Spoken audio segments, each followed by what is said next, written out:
Bonsoir à tous, bonsoir à toutes, bienvenue dans ce nouveau live Branché TV. Ce soir, nous allons parler d'un sujet très important, la question du deuxième avis pour la prise en charge d'une pathologie et également la réduction des risques. Pour en parler, un plateau bien rempli ce soir. Nous avons donc le professeur Didier Mutter. Bonsoir Didier. Bonsoir Alexia.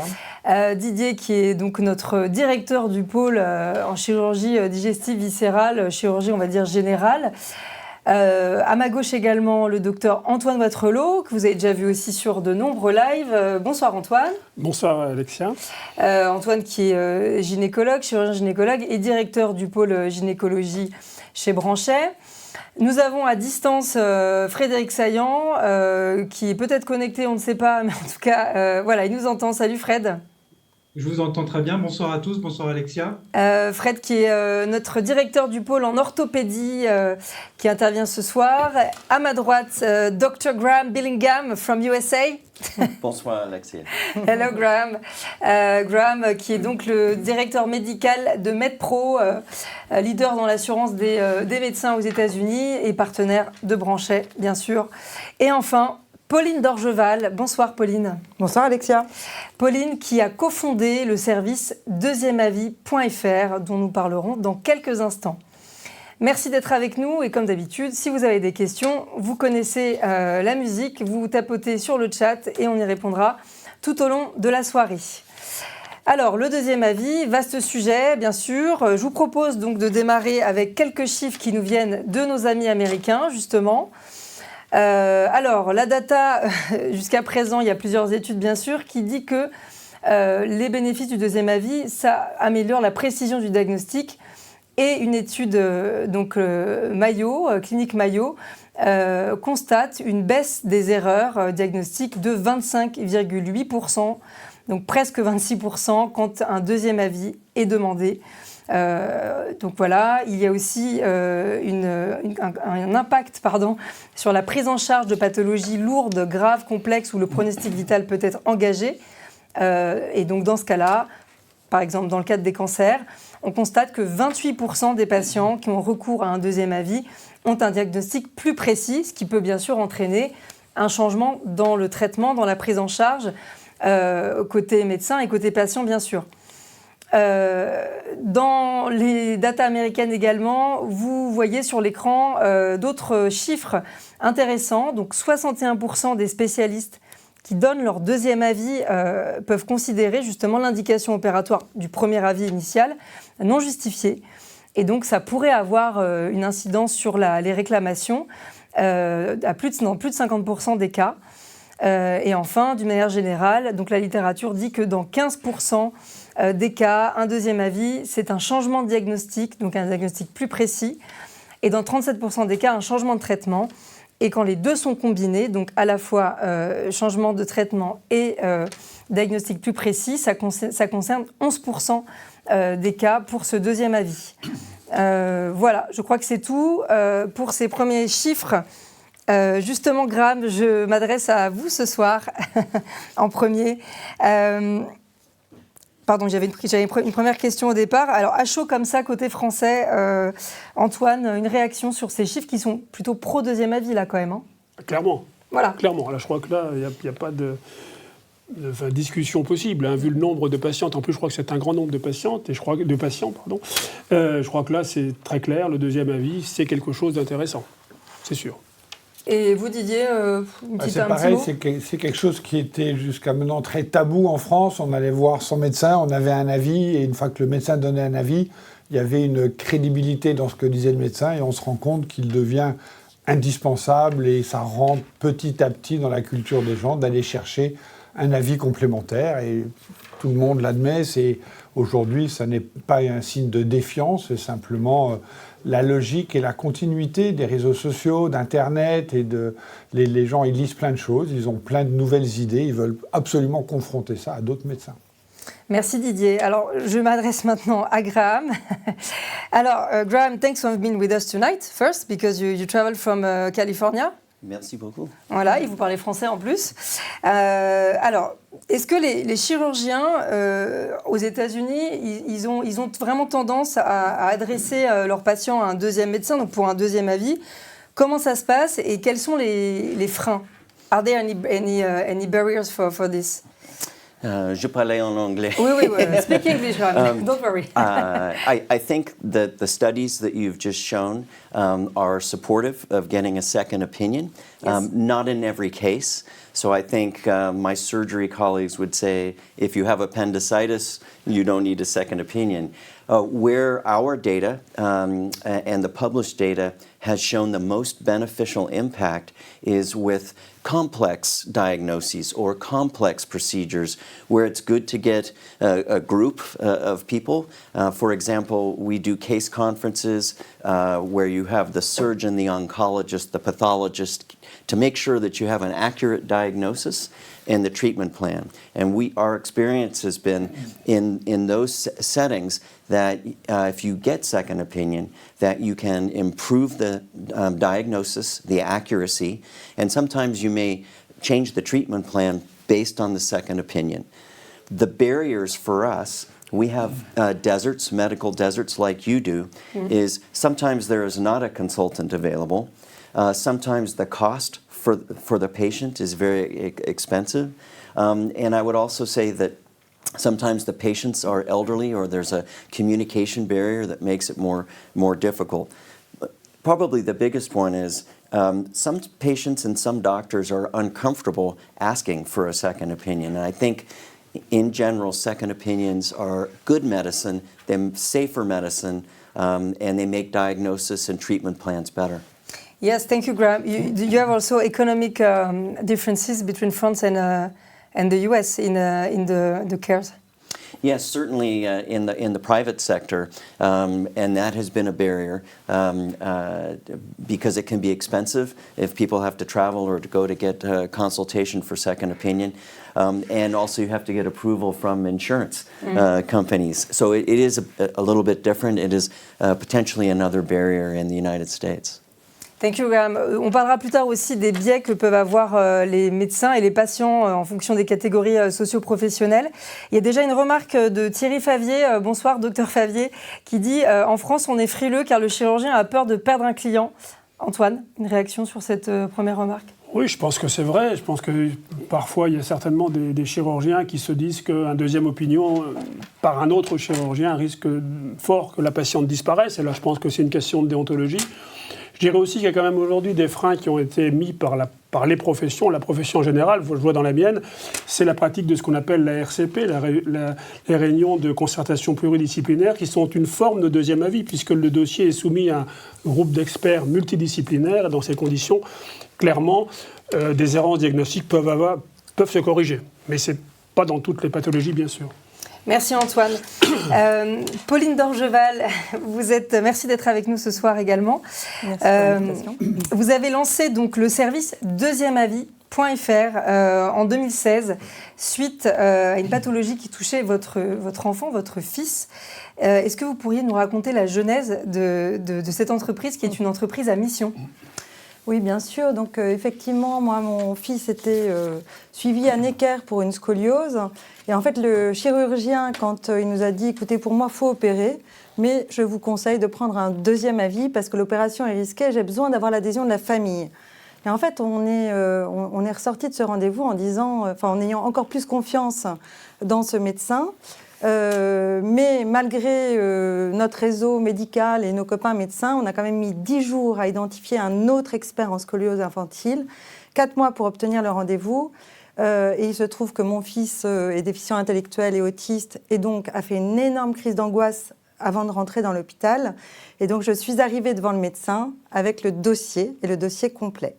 Et donc le médecin m'a dit « Écoutez, ne vous inquiétez pas, je vais pouvoir vous donner un avis sérieux sur la base du dossier complet et des questions que je vais pouvoir vous poser. » Et donc ça a été majeur parce que je me suis dit « Mais en fait, tous les gens qui habitent loin, tous les gens qui ont des problèmes de mobilité, ou tous les gens qui n'ont pas ce réseau médical, finalement, si un avis sur dossier, c'est sérieux, ça apporte, c'est pertinent d'un point de vue médical. eh bien, on va essayer de le monter et de le proposer pour le plus grand nombre. Voilà. Merci Pauline. Juste un mot, entreprise à mission concrètement, c'est quoi ? L'idée, c'est que, on n'est pas dans la santé par hasard, et je crois que tout le monde partage ça ici. Et l'idée, c'était vraiment de faciliter l'accès à l'expertise médicale pour tous. Aux États-Unis, par exemple, ça existe des entreprises comme nous en télémédecine de Second Medical Opinion, mais c'est pour des happy few, c'est pour des gens du COMEX, c'est pour des assureurs qui payent très cher le second avis. Nous, depuis le départ, ce qu'on voulait, c'est que ce soit accessible à l'ensemble au plus grand nombre, en fait, et que ça réduise les inégalités territoriales et sociales d'accès à l'expertise médicale, pour éviter des pertes de chance. Merci Pauline. D'ailleurs, on va en parler des inégalités territoriales parce qu'il y en a de plus en plus. Alors, un mot, je poursuis avec vous Pauline, sur justement le profil des patients qui ont recours au service deuxièmeavis.fr. Donc là, vous nous avez préparé pas mal de data, merci. Alors, je vous laisse, si vous voulez, commenter un peu quels sont les types de patients, justement, sur cette première slide déjà. Ce qu'on voit, c'est qu'effectivement, c'est principalement des femmes, puisque c'est à 71% des femmes. Mais vous allez voir, ça s'explique parce que la pathologie principale de demande de deuxième avis, c'est l'endométriose. Voilà. Et donc, dont on va parler. Donc, ça explique en tout cas ce pourcentage élevé de femmes. Quand on voit les âges, on a aussi une surreprésentation par rapport aux chiffres INSEE des 19-35 ans, des 36-50 ans aussi, c'est-à-dire des plus jeunes, parce que c'est en mode numérique en fait. C'est un avis sur dossier. Et donc, les jeunes sont un peu plus à l'aise, même si nous, on fait très attention à ce que le service soit aussi accessible aux personnes moins à l'aise avec le numérique, pour qu'il n'y ait pas de fracture numérique. Et puis, ce qu'on peut dire, c'est qu'on voit bien que les patients, ils viennent de toute la France. Et pour le coup, c'est assez cohérent par rapport à la répartition territoriale de l'INSEE. Donc, on tient la promesse d'être un service pour l'ensemble du territoire. Qui va peut-être même pallier justement à ce qu'on verra plus tard, donc le désert médical français. Une deuxième slide intéressante que vous nous avez aussi envoyée, c'est donc le nombre de médecins référencés, en effet 300. C'est un réseau de médecins experts effectivement important, 700, on couvre toutes les spécialités, mais uniquement sur les pathologies complexes qui nécessitent l'accès à l'expertise médicale. Des milliers d'avis rendus, on le reverra, mais voilà. Et la principale la spécialité pour laquelle il y a le plus d'avis, c'est l'orthopédie et la rhumato, donc on en reparlera aussi. Ensuite, c'est la gynécologie avec deux pathologies qui émergent, c'est l'endométriose, l'infertilité. Arrive le syndrome d'ovaire polykystique aussi. Et puis, bien sûr, ensuite, c'est la cancérologie. Voilà. Et puis, après, encore une fois, on a des experts sur l'ensemble des spécialités, mais dans des proportions moindres. Merci Pauline. Justement, vous avez parlé de l'orthopédie. Ça tombe bien, il y a une question maintenant qui s'adresse au docteur Frédéric Saillant, qui est à distance. Fred, est-ce que tu es toujours avec nous ? Toujours là, je vous entends très bien. Et vous ? Oui, ça va, parfait. Alors, toi, tu es directeur du pôle, je l'ai dit en intro, et assistant conseil, forcément, parce que tu accompagnes aussi les médecins branchés qui ont des sinistres, tout comme Antoine et Didier à ma gauche.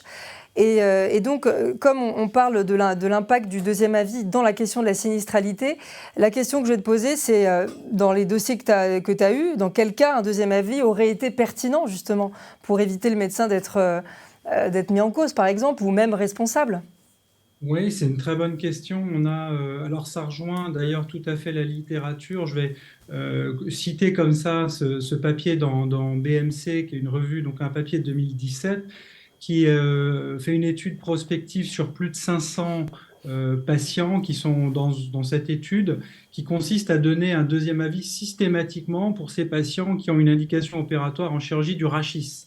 Donc ça répond à la question, c'est surtout en chirurgie du rachis, que ce soit pour une pathologie cervicale ou lombaire par exemple. Cette étude, elle montre que 35% des deuxièmes avis donnés par le panel d'experts dans cette étude a proposé un traitement non chirurgical et non pas une intervention.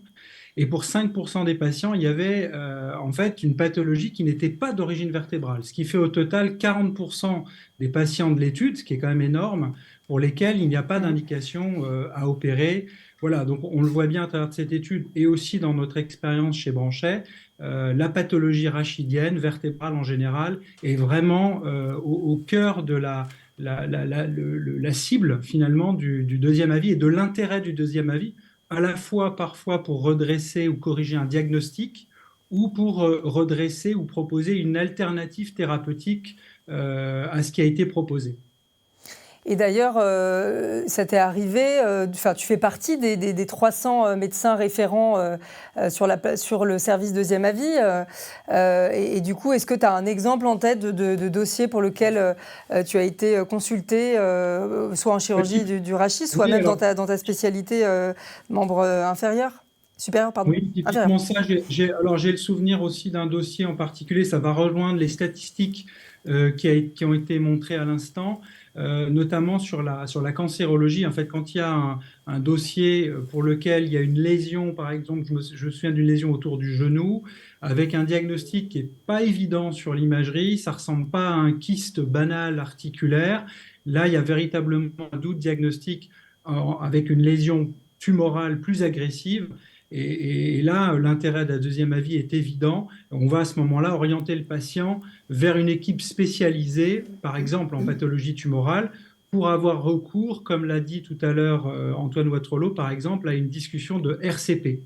Bon, typiquement, quand on a comme ça des lésions on s'approche de la chirurgie tumorale, on tourne autour de ces lésions inhabituelles, là, il y a vraiment un intérêt important. Merci Fred. On avance sur les slides. Alors, ce qui est intéressant, on le disait tout à l'heure, c'est que l'usage de ce service, de ce genre de service, comme par exemple deuxièmeavis.fr, est en pleine croissance. C'est ce que vous avez constaté, Pauline. Plus 70% de demandes en 2023. C'est beaucoup quand même. Donc ça veut dire qu'il y a une vraie demande. Et donc là, on a tout type de spécialistes. Est-ce que vous avez, quand on parle des médecins, c'est ce que vous disiez tout à l'heure, c'est principalement des gynécologues, des orthopédistes Alors non, tout type de... on couvre toutes les spécialités et après on a... si vous me demandez de définir les médecins, on a 50% d'hospitaliers, 30% de libéraux, 20% qui travaillent dans des ESPIC, par exemple, répartis, moitié en Île-de-France, moitié en province. Et puis il y a des critères de référencement qui sont transparents et qui ont été définis par notre conseil scientifique. Et donc, ce sont des médecins qui respectent ces critères, qui sont des critères d'excellence académique, des critères de consultation dédiés, et puis des critères d'appartenance à des centres de référence quand ça existe, par exemple pour les pathologies rares ou pour les cancers rares. Voilà. Merci beaucoup. Et on le disait tout à l'heure, en effet, ce genre de solutions, de services peuvent être une réponse donc, au désert médical français. Il y a eu quelques chiffres récents qui font froid dans le dos. Donc en France, voilà, ça c'est des chiffres du Conseil national de l'ordre des médecins, 87% donc, du territoire français souffre d'une pénurie de médecins généralistes. Donc, je ne parle pas des spécialistes, bien sûr, pour le moment. Et donc ça veut dire qu'un Français, chaque année, a potentiellement accès à un médecin généraliste 3,5 fois par an. Donc c'est quand même très, très peu. En tout cas, 85%, ça fait froid dans le dos. Et il y a une haute tension sur 5 spécialités, comme on va le voir dans cette slide. Donc il y a les gynécologues, en effet, puisqu'on voit que là, il y a 3,5 gynécologues pour 100 000 habitants. Les pédiatres, on sait qu'ils sont actuellement, depuis quelques mois, dans une énorme crise. 18,3 pédiatres pour 100 000 habitants. Psychiatres, 6,4. Les endocrinologues, 1,2. Et les dermatologues, ça ne vous serait pas surpris, ça fait longtemps que ça dure. 4 dermatologues pour 100 000 habitants. Donc c'est quand même peu.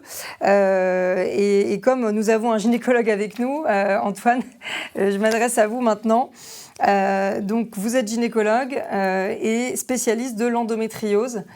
On sait que cette pathologie touche aujourd'hui une femme sur 10 en France et il peut y avoir une errance diagnostique également. Là, il y a une slide qui montre qu'il y a en moyenne, en tout cas, à l'époque 7 ans pour diagnostiquer cette pathologie. Alors déjà, comment on explique ça? Est-ce que c'est pas uniquement le désert médical? Il y a plusieurs facteurs, j'imagine. Comment on explique cette situation? Alors, effectivement, ça a évolué. 7 ans, c'était des chiffres déjà quelques années. On pense qu'aujourd'hui, c'est plus près de 2 ou 3 ans parce qu'on a sensibilisé beaucoup les praticiens à cette maladie qui touche effectivement une femme sur 10 en âge de procréer. Donc, c'est un vrai phénomène de santé publique. Donc, je dirais que l'errance diagnostique, elle n'est pas très importante aujourd'hui car on commence quand même à y penser. Avec des bémols, en particulier lorsqu'on fait une IRM et qu'elle est normale, on dit non madame, vous n'avez pas d'endométriose. Et ça demande un second avis parce qu'on peut très bien voir 30% des lésions ne sont pas visibles en IRM. Donc il y a une petite errance diagnostique, mais je dirais surtout sur d'ailleurs le chiffre 85% sur la prise en charge thérapeutique. En effet, globalement, pour être très schématique, il y a 2 prises en charge, médicale, chirurgicale. Et en plus, il y a 2 types de symptômes de l'endométriose, infertilité et douleur. Et en fonction de ce qui est au premier plan, douleur ou infertilité, on va pouvoir différencier les traitements. Et c'est vrai qu'il y a toute une tendance de peut-être trop opérer ces patientes. Et je pense qu'aujourd'hui, où on est en train de s'organiser, la profession s'organise en réseau. Je fais partie du réseau Andora, donc endométriose Rhône-Alpes-Auvergne, qui est le réseau pionnier en France, où véritablement tous les dossiers importants sont discutés en RCP, dont on a parlé avec Fred en particulier. Et donc là, je crois qu'on peut redresser ce genre d'errance et d'opérer les patientes qui en ont vraiment besoin et pas toutes. Et surtout aussi d'écouter les patientes, quelle est leur première plainte, si c'est l'infertilité ou si c'est la douleur. Est-ce qu'on va aller vers la fécondation in vitro? Est-ce qu'on va aller vers une chirurgie? Est-ce qu'on va aller vers un traitement médical? Tout ça doit être discuté. Et finalement, on prenait les exemples tout à l'heure des ovaires polykystiques, de l'infertilité. Finalement, toutes ces pathologies où il y a un arbre décisionnel assez vaste, où il y a un choix important, à son corps défendant, le chirurgien aura tendance à opérer. Quoi qu'on puisse dire, je suis chirurgien moi-même, aura tendance à opérer, et l'endocrinologue aura tendance à traiter médicalement. Et donc le fait d'avoir une concertation, qu'elle soit en groupe ou par un deuxième avis, je pense que c'est fondamental pour essayer d'arriver à le meilleur traitement possible. Je crois que c'est ça. Oui, mais vous, Antoine, vous avez déjà été sollicité pour un deuxième avis. Vous avez déjà eu un patient qui venait de loin, qui était isolé je sais pas, en Isère, dans un village, qui vous a appelé. Est-ce que vous avez déjà fait partie de ces médecins qui ont reconsulté un dossier sur l'endométriose, justement? En endométriose, dès l'instant où vous êtes fléché comme spécialiste de l'endométriose, on a forcément beaucoup de deuxième avis à donner, c'est clair. Et donc votre position, quand vous voyez ce qui est préconisé, c'est quoi? Il y a des cas où c'est facile, où on sait par habitude, puisqu'on est spécialisé, entre guillemets, on s'est tous déclarés spécialistes, mais en fait c'est quelque chose qu'on a fait par le fait d'en faire beaucoup. Mais même lorsqu'on pense en faire beaucoup, et moi 80% de mon activité c'est l'endométriose, j'ai néanmoins besoin des RCP dans certains cas où c'est difficile et où vraiment on va discuter tous ensemble, peut-être parfois un quart d'heure, 20 minutes, une demi-heure, pour savoir qu'est-ce qu'on doit proposer, qu'est-ce qui est le mieux. Donc c'est pas évident. Et c'est pour ça que cette concertation, quelle qu'en soit la forme, me paraît absolument fondamentale dans ce type de pathologie qui implique beaucoup de disciplines différentes. Il y a une deuxième slide sur le sujet, justement. Est-ce que Pauline voulait commenter cette slide que vous nous avez fait parvenir? Je préfère que ce soit un médecin qui la commente, mais vous en avez parlé spontanément, en fait. Le fait que le second avis change le type de prise en charge. Absolument. Dans 65% du panel, en tout cas, des gens qui ont répondu à ce... Et je dirais que c'est vrai dans les deux sens, c'est-à-dire que parfois on a un projet médical qui est donné, on va le corriger, faire un projet chirurgical. C'est vrai dans les deux sens, donc il n'y a pas d'absolu. Ce qui est important, c'est effectivement de pouvoir en parler, d'en discuter et d'échanger sur ce genre de choses. Et puis, je vais dire une chose qu'on ne dit peut-être pas assez, c'est d'écouter le patient.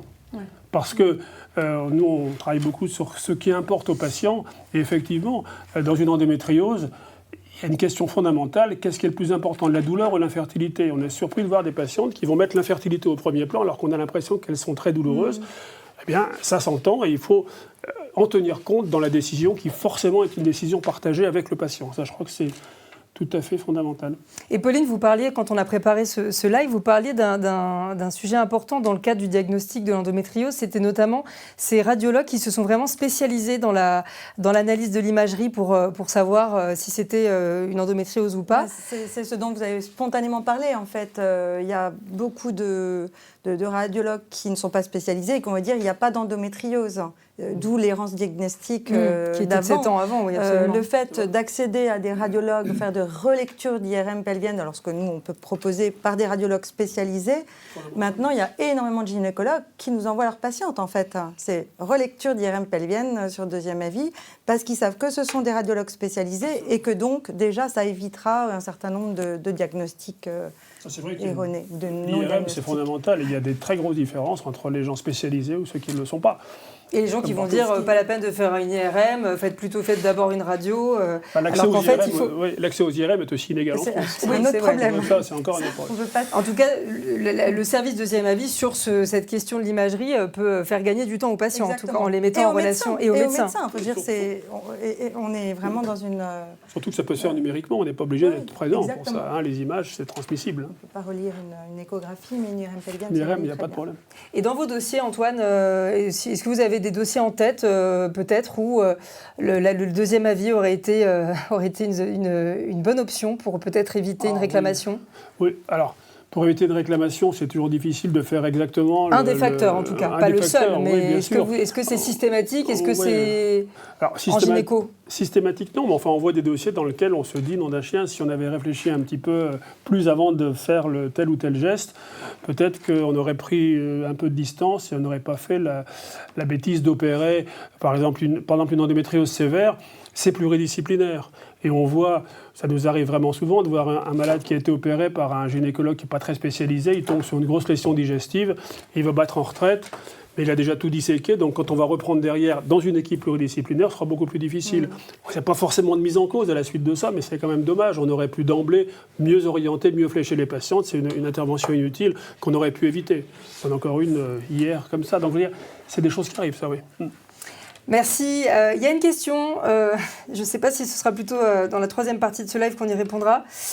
Alors, le deuxième avis est-il systématiquement un avis d'expert, c'est-à-dire plus fiable que le premier avis ? Ceci, dans la vie de tous les jours, lorsque le patient va voir un autre confrère lambda, étayé par des publications. Alors, je ne sais pas si vous avez compris, parce qu'il y a plein de questions en une, mais alors déjà, sur le côté expert, est-ce que vous voulez répondre, Pauline, là-dessus ? En tout cas, sur deuxième avis, il y a des critères de référencement et c'est uniquement des médecins qui répondent à ces critères. Donc, il y a plein de définitions de l'expertise ou d'un expert, mais en tout cas, on rend transparent, nous, les critères de référencement. Et ce qu'on dit systématiquement, c'est que le deuxième avis et pas forcément, j'ai envie de dire, nous, ce qu'on garantit, c'est le niveau d'expertise des médecins. Mais le deuxième avis, un expert peut être fatigué, il peut ne pas avoir vu des choses. Après, c'est comme dans la vraie vie. C'est pas garanti à 100%. C'est pas garanti. Ce qu'on peut vous dire simplement, c'est qu'on fait une étude, nous, systématiquement, 6 mois après.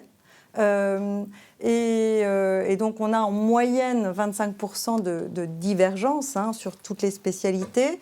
Et sur les avis divergents, dans 90% des cas, les patients suivent le second avis. Voilà, donc c'est juste ce que je peux dire en termes de data et de données. Et ils suivent le second avis en collaboration avec leur équipe médicale traitante, leur spécialiste du premier avis en fait, puisque l'avis est systématiquement partagé. Donc, oui, ils ne vont pas changer d'équipe, c'est ce que vous dites. C'est pas le but. L'enjeu, c'est pas le but ça en fait. reste dans une prise en charge locale, mais avec un avis délocalisé, on va dire entre guillemets, sur l'équipe.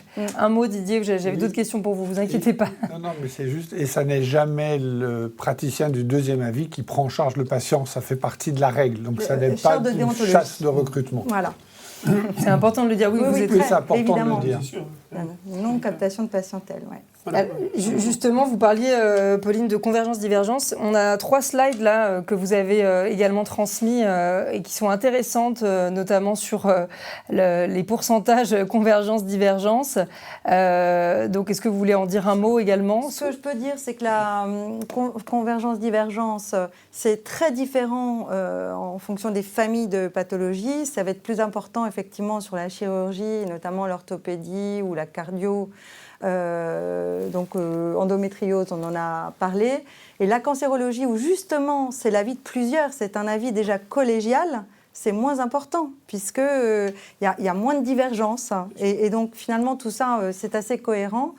Et ce qu'on peut dire aussi, c'est que notre conseil scientifique a fait une première publication dans une revue internationale, oui. Et qu'on voit que la divergence ne dépend ni de l'âge, ni de la territorialité, en fait, et qu'elle dépend uniquement des spécialités, voire des pathologies. C'est vrai.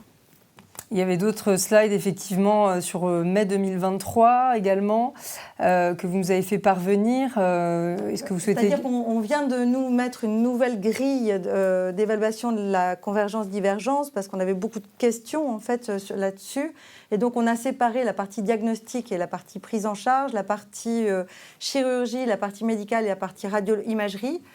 Et donc maintenant, on a des chiffres, alors on vient de le mettre en place, mais là, par exemple, sur la partie diagnostic, il y a 17% de divergence diagnostique, 50% de convergence totale et 33% de diagnostic exact, mais optimisé, on va dire.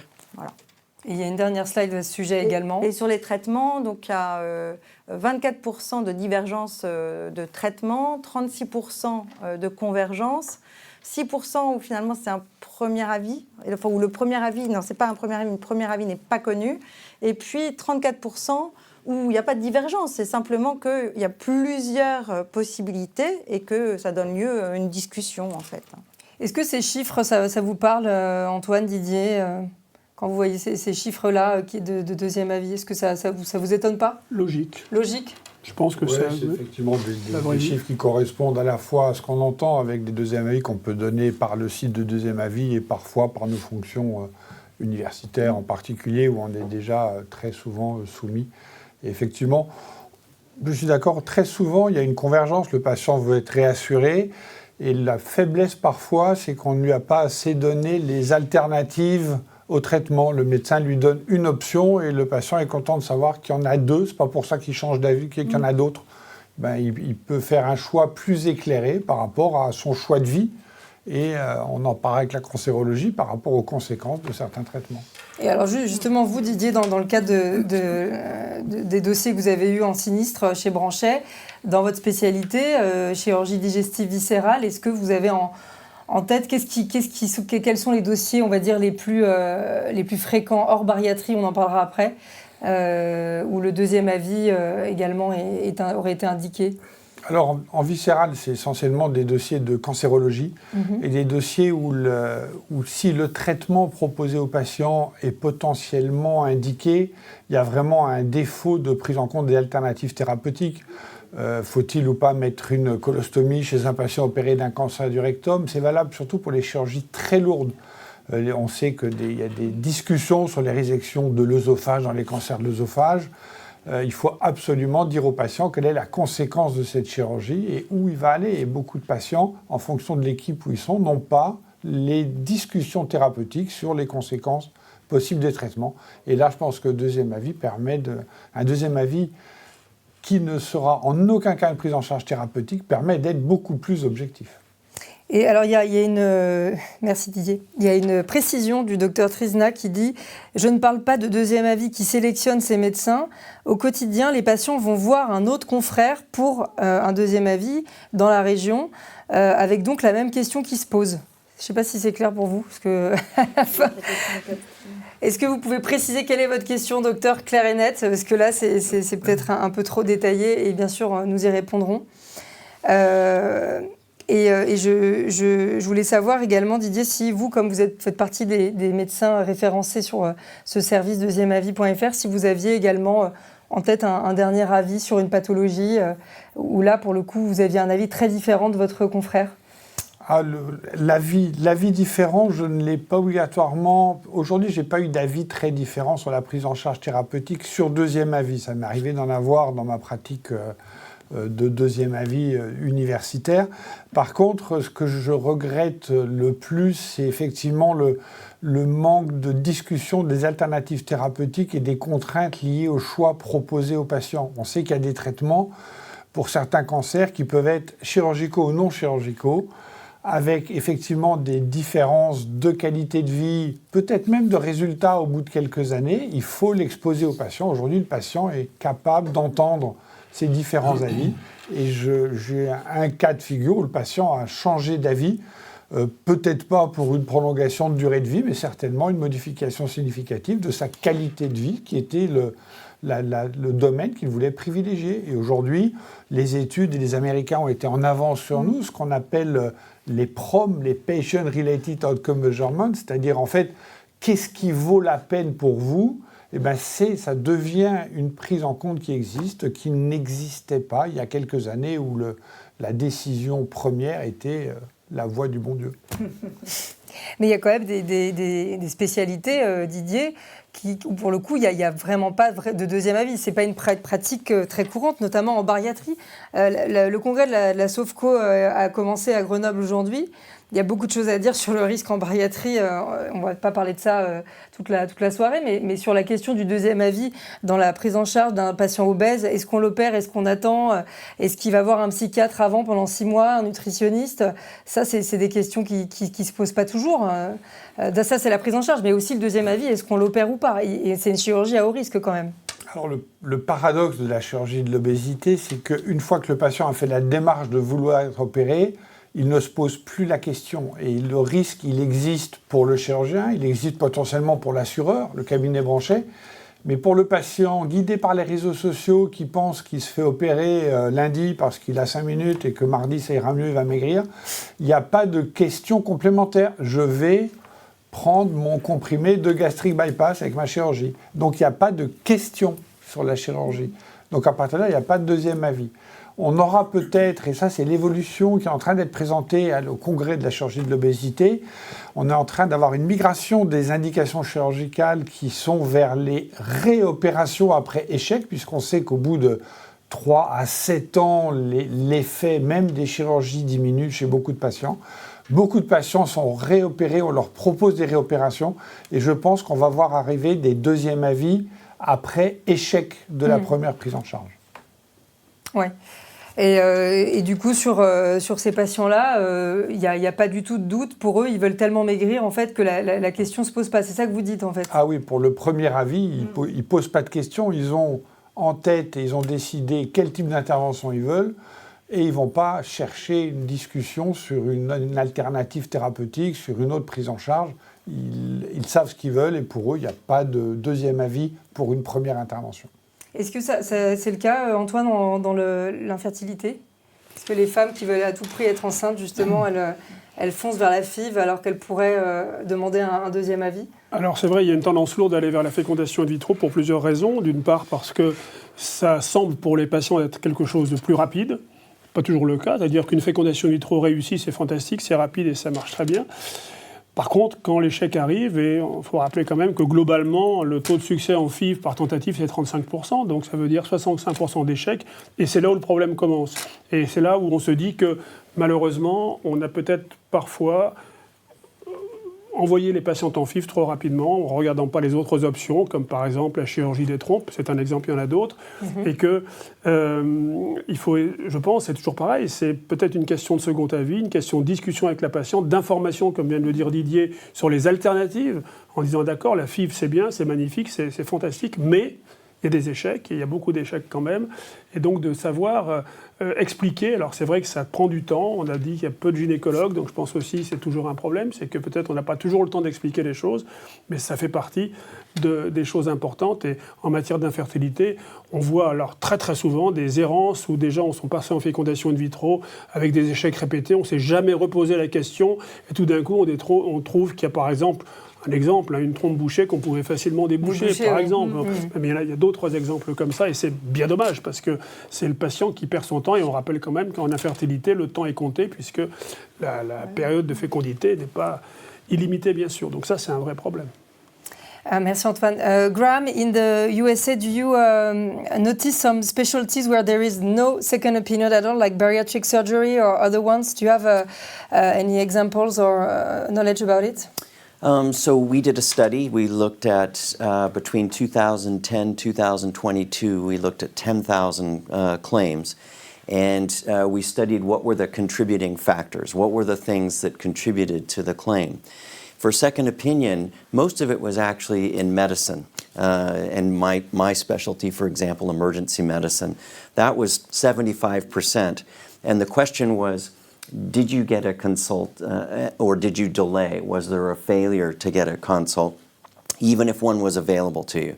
So for me, I'm in the emergency department. I'm seeing a chest pain patient. I think I can handle it by myself. I could have called a cardiologist, but I didn't. Just as an example of diagnostic error, if you will. But interestingly, 22% were in surgery. And when we looked at it, to answer your questions, the vast majority of the surgical delays were in complex orthopedic and in general surgery, where the issue was pretty complex, where it may have benefited the patient and the surgeon to get a second claim. So those were the two surgical specialties that stood out. There was some in urology, some in some other specialties, but the vast majority, and of the orthopedic ones, it was mostly spine, where there was either some disagreement or perhaps the diagnosis or treatment would have been better with a second opinion.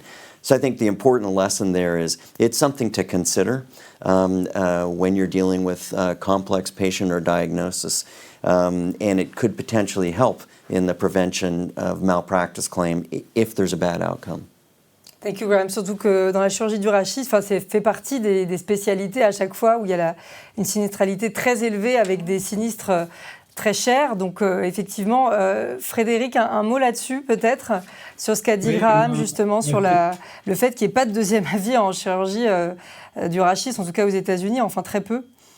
C'est typiquement ce que vient de dire Graham, c'est-à-dire on voit en expertise quand on a des dossiers parfois difficiles à défendre, dans lesquels vous avez un patient qui a été opéré d'une chirurgie vertébrale avec une complication. Bon, c'est des choses qui arrivent. Là, c'est pas le reproche qui va être fait par l'expert. Ça va pas être finalement la complication. Je pense par exemple à un hématorachis, donc le patient se retrouve avec une complication sérieuse. Mais en fait, on s'aperçoit en analysant le dossier en expertise que le patient n'a eu, par exemple, sur un canal lombaire étroit, aucun traitement rééducatif, aucune infiltration. Et donc, il a ce qu'on appelle une perte de chance. Il a perdu la chance d'avoir été guéri grâce à un traitement non chirurgical et d'avoir potentiellement échappé à la chirurgie et donc à cette complication. Donc là, typiquement, il y a un deuxième avis qui aurait peut-être permis finalement de proposer cette alternative thérapeutique qui d'ailleurs fait partie de la prise en charge normale d'une pathologie rachidienne. Et là, le médecin va être condamné, entre guillemets, pour une faute de prise en charge. Et là, le deuxième avis, typiquement dans ces dossiers, aurait certainement été bénéfique. Merci. J'ai une autre question, Fred. Quand on a préparé ce live, on parlait de certains patients, on va dire, dans les villes parisiennes, dans les grandes villes, Paris, Lyon ou autres, en tout cas des urbains éduqués, qui s'intéressent un peu à leur pathologie, qui vont se renseigner, qui vont avoir des informations. Ceux-là, dans le cas d'une opération de la hanche, du genou, par exemple, dans ton cas, est-ce qu'ils vont tout de suite te dire moi, de toute manière, avant de revenir vous voir, je vais prendre un deuxième avis On a ce genre de profil aussi ou pas ? Oui, alors là, je parle plus en tant que chirurgien orthopédiste libéral, comme tous mes collègues. Oui, bien sûr. Alors là, on est confronté à des patients très informés aujourd'hui, qui vont sur Internet, qui lisent beaucoup et qui viennent prendre 2-3 avis avant de se faire opérer. Bon, typiquement, je prends l'exemple classique d'une prothèse de hanche ou de genou. Et en fait, ils prennent 2-3 avis pour avoir des compléments d'information, pour discuter technique opératoire, technique chirurgicale, pour discuter matériaux, quel type de prothèse, etc. Et puis pour, j'allais dire, non seulement avoir des compléments d'information, mais aussi faire leur choix en quelque sorte. Et là, on peut parfois avoir l'impression d'être des prestataires de services et avec des patients qui viennent consulter plusieurs praticiens qui finalement vont tous leur avoir dit à peu près la même chose. Bon, c'est une situation qui est un petit peu différente des cas particuliers et dont on vient de parler, pour lesquels le deuxième avis a là beaucoup plus d'intérêt, je pense. Alors du coup, grosso modo, que ce soit en orthopédie, en gynécologie ou en chirurgie viscérale, ce serait quoi les types de patients qui pourraient avoir recours à un deuxième avis, en gros ? Est-ce que c'est des gens qui sont éduqués, qui vont vouloir à tout prix en savoir plus, qui vont peut-être être méfiants à l'égard du médecin, qui vont oser le demander aussi, parce que ce n'est pas toujours évident de se confronter à son médecin. un mot en disant qu'il y a une belle étude dont je crois que Graham a dit un mot là-dessus tout à l'heure, c'est que les patients qui ont un niveau socio-économique plus bas et les patients qui sont plus âgés ont beaucoup moins d'accès au deuxième avis et il y a vraiment un déficit auprès de ces deux populations sur l'accès au deuxième avis, d'où l'intérêt des plateformes comme deuxième avis, si tant est que ces patients qui n'ont pas forcément l'information ou alors qui ont un problème technique s'ils sont plus âgés, ces patients n'ont pas forcément accès à ces plateformes non plus. Donc là, il y a peut-être quelque chose à améliorer. Un mot, Pauline. Oui, juste un mot, parce que je n'ai pas présenté tout à l'heure. Oui, on va le faire. On a, en termes de catégories socio-professionnelles, justement, on est très conforme à la répartition de l'INSEE. Donc ça veut dire qu'on donne en effet accès, ce qui était l'objectif de départ, à des catégories socio-professionnelles plus faibles ou à des personnes âgées. Et pourquoi ? Mais c'est que dans ce cas-là, nous, ce qu'on propose, c'est de nous envoyer le dossier médical par courrier, et puis on propose de tout faire par téléphone. C'est bien déjà de s'adapter. Pour éviter effectivement ce que vous décrivez. Et donc on facilite l'accès à ce second avis à des patients qui n'y avaient pas forcément accès avant parce qu'ils n'osaient pas, parce que c'est compliqué, parce que... Et alors justement, Pauline, est-ce que vous pourriez en dire un mot sur ce service deuxièmeavis.fr, présenter un peu comment ça fonctionne pour les patients en France et les médecins. Sûr. L'idée, c'est que le médecin, idéalement, et le requérant, souhaite un second avis parce qu'il souhaite une expertise complémentaire, parce qu'il voit que son patient doute et il aura besoin de le convaincre, comme c'était même pas notre cas, mais où il y a besoin de l'adhésion du patient. Et soit il fait la demande d'avis lui-même, simplement ça prend du temps parce qu'il faut rassembler le dossier du patient et en l'absence du dossier médical partagé et notamment avec l'imagerie dynamique quand elle est demandée, il n'a pas forcément ce temps-là. Et sinon, il fait un courrier, une synthèse médicale classique, que le patient, et c'est le patient qui va transmettre le dossier sur la plateforme sécurisée de deuxième avis. Et donc, un dossier, c'est un questionnaire, c'est des examens complémentaires obligatoires, et notamment dans certains cas, vraiment de l'imagerie dynamique obligatoire.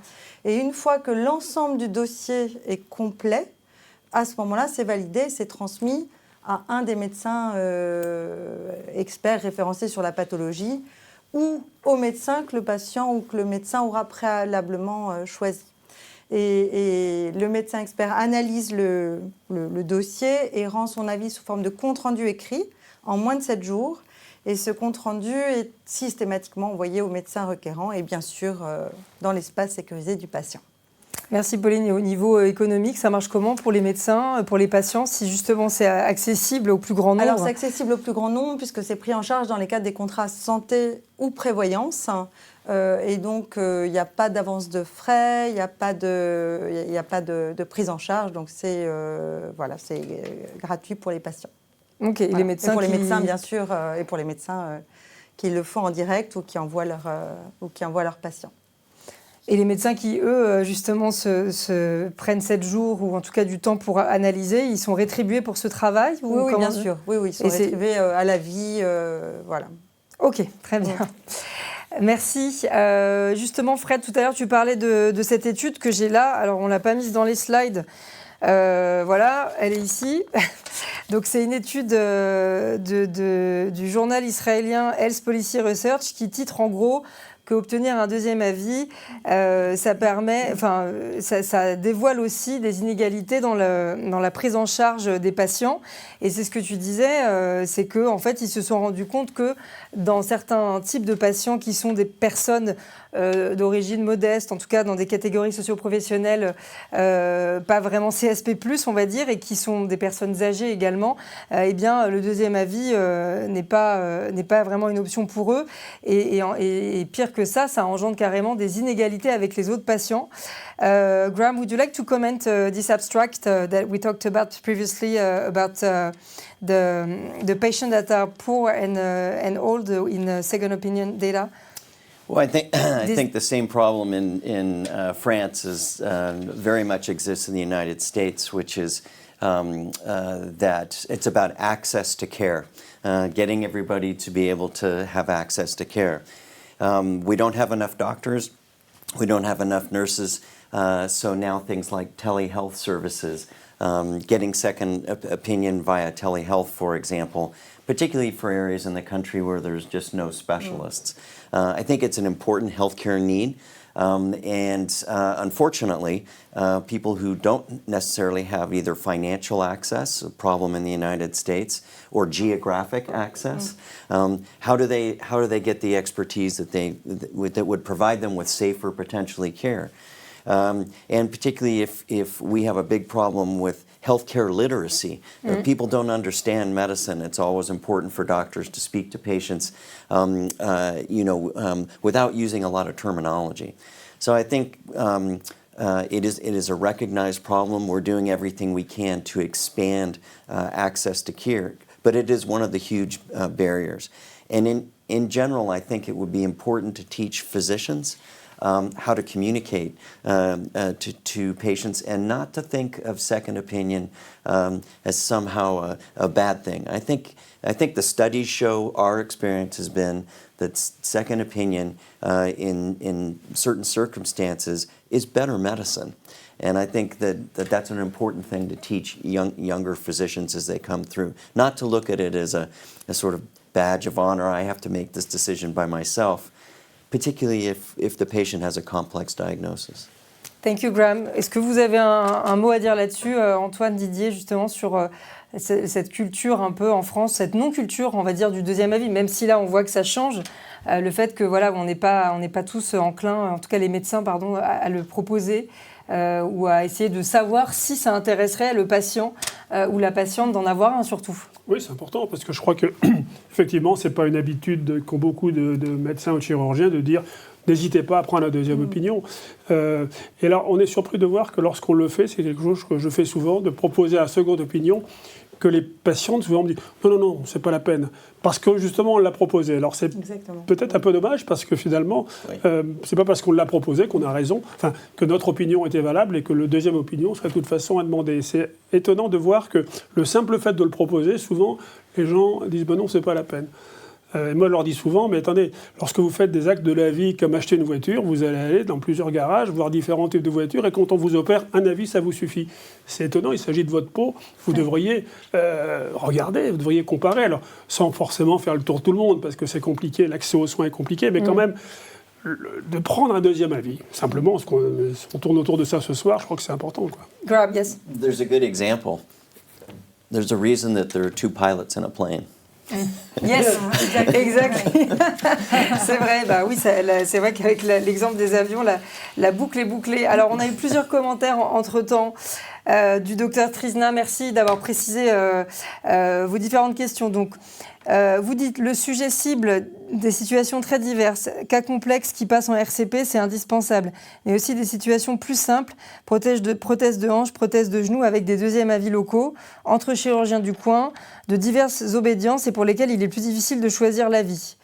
Fred, est-ce que tu veux répondre à ça ou pas ? C'est ce que je disais tout à l'heure, c'est-à-dire que j'ai fait un commentaire là-dessus, c'est-à-dire qu'il y a des patients, bien entendu, qui viennent consulter deux praticiens dans un même secteur sur un sujet plus trivial comme une prothèse de hanche, une arthroscopie de l'épaule ou autre. Enfin, on n'est pas dans le cadre de la tumeur ni de la chirurgie complexe de la colonne vertébrale. Et bon, voilà, je crois que comme pour toute pathologie, il ne faut pas hésiter à inciter les patients à prendre un deuxième avis si on estime, surtout quand on a l'impression que les patients ne sont pas prêts à se faire opérer, qu'ils sont encore dans l'interrogation, qu'il n'y a évidemment pas d'urgence à se faire opérer, ce qui est quand même souvent le cas dans notre spécialité, puisqu'on a une spécialité où il n'y a quasiment jamais d'urgence réelle. Et donc c'est un peu ce qu'a dit Graham Billingham à l'instant, c'est qu'il faudrait, je pense, développer cette culture du deuxième avis, quelle que soit la spécialité. Voilà, bon après je ne rentrerai pas sur le terrain de la déontologie qui évidemment consiste à laisser le libre choix du patient, du praticien qui va le prendre en charge. Voilà, mais il faut probablement que le deuxième avis rentre davantage dans notre culture de praticien. À la limite, quand même, d'ailleurs, c'est une bonne remarque du docteur Thierry Favier, qu'un avis sans examen clinique, pour lui, voilà, c'est pas forcément. Ça peut être les limites de ce modèle. Un mot là-dessus, Frédéric, justement, en orthopédie. C'est la limite de la plateforme pour le coup. Donc là, pour parler de la plateforme Deuxième Avis, donc effectivement, moi, à laquelle j'ai participé en tant que sollicité, on va dire, c'est très utile pour tous les cas qu'on a cités tout à l'heure, mais je pense que bien sûr, il y a cette limite qui est que ça n'est qu'un avis sur dossier, avec des images, avec des comptes rendus et avec un questionnaire auquel a répondu le patient, mais ça ne remplacera jamais une véritable consultation avec un examen clinique complet. Il y a évidemment une limite au deuxième avis, mais je crois que les limites sont bien bordées, hein, aussi bien pour les patients que pour les praticiens, et tout le monde s'entend bien sur le fait qu'il y a une limite à la qualité de l'avis donné. Merci Fred. Il y a une autre remarque d'Éric Trizna qui dit « Le colloque singulier permet aussi aux médecins d'entendre les attentes du patient, élément important du parcours thérapeutique. » Voilà, c'est ce qu'on a dit un peu ce soir. Qu'est-ce que vous auriez envie que vos confrères retiennent dans la gestion des risques, professeur Mutter, docteur Waterloo ce soir, puisqu'on parlait aussi quand même de l'impact positif d'un deuxième avis dans la gestion des risques et dans la prévention des risques. Oui, moi je crois qu'aujourd'hui, les réseaux sociaux, à la fois par les fausses informations qui vont arriver de plus en plus aujourd'hui, et à la fois par les échanges, tous les patients connaissent quelqu'un qui a la même chose qu'eux, qui a été traité différemment. Il y a de plus en plus de contre-informations qui amènent le patient à douter. Et je crois qu'aujourd'hui, les deuxièmes avis vont permettre de répondre à cette information, parce que le chirurgien, le médecin, quel qu'il soit, va donner son option thérapeutique, mais il n'aura peut-être pas entendu toutes les questions que va poser ce patient, parce que le patient va aller chercher des informations vraies ou on voit parfois inadaptées, parfois fausses, et il se perd dans des questions. Et le deuxième avis, s'il est concordant au premier, va totalement le rassurer, lui permettre de le remettre dans le bon choix, et va permettre au deuxième avis de couper court à ces fake news des réseaux sociaux qui entraînent les patients, quand l'opération ne se passe pas bien, à se plaindre en disant « Ah ben sur les réseaux sociaux, j'avais vu que si vous avez fait autrement, ça aurait été mieux. » Ben non, peut-être pas, et le deuxième avis peut aussi corriger ça. Ce serait bien d'ailleurs que les médecins esthétiques et la chirurgie plastique en profitent, parce que là aussi, sur les réseaux sociaux, il y a beaucoup de choses à dire quand même, sur des cas assez abîmés qui se sont mal renseignés. Antoine, un mot de la fin également sur le sujet, même si on a déjà bien balayé. Oui, mais je suis d'accord avec ce que vient de dire Didier. Je crois que c'est important que ce deuxième avis permette de corriger cet aspect d'immédiateté des réseaux sociaux. Dans les réseaux sociaux, on va avoir des informations, souvent assez justes d'ailleurs, mais sans aucun filtre. C'est-à-dire que, moi je dis toujours, c'est le syndrome de l'étudiant en médecine de deuxième année. C'est-à-dire, en deuxième année, on apprend le cancer de tel organe, on dit il y a tel et tel symptôme. Et l'étudiant, il se dit, ben oui, j'ai effectivement mal au ventre, j'ai ceci, j'ai cela, j'ai le cancer. Alors que pas du tout. Et donc, c'est ça un peu Internet. On a beaucoup d'informations, mais on n'a pas de filtre. Le premier avis, puis le second, peuvent permettre de donner ce filtre et faire en sorte qu'on arrive finalement à donner un bon diagnostic. C'est finalement la mission que tout le monde se donne autour de cette table. Absolument. C'est la fin de ce live. Merci à tous de l'avoir suivi ce soir. Merci Frédéric à distance. Merci Didier, Antoine, toujours au rendez-vous également. Thank you Graham for being here tonight from the USA to France, to Mélan, to Grenoble en fait. Et merci beaucoup Pauline d'être venue aussi de Paris ce soir pour présenter le service deuxièmeavis.fr. Il y a peut-être un QR code, Céline, à diffuser pour le questionnaire du jour. J'entends pas, non, je sais pas. Bon, de toute manière, s'il s'affiche pas, c'est qu'il n'y a pas de questionnaire de satisfaction ce soir.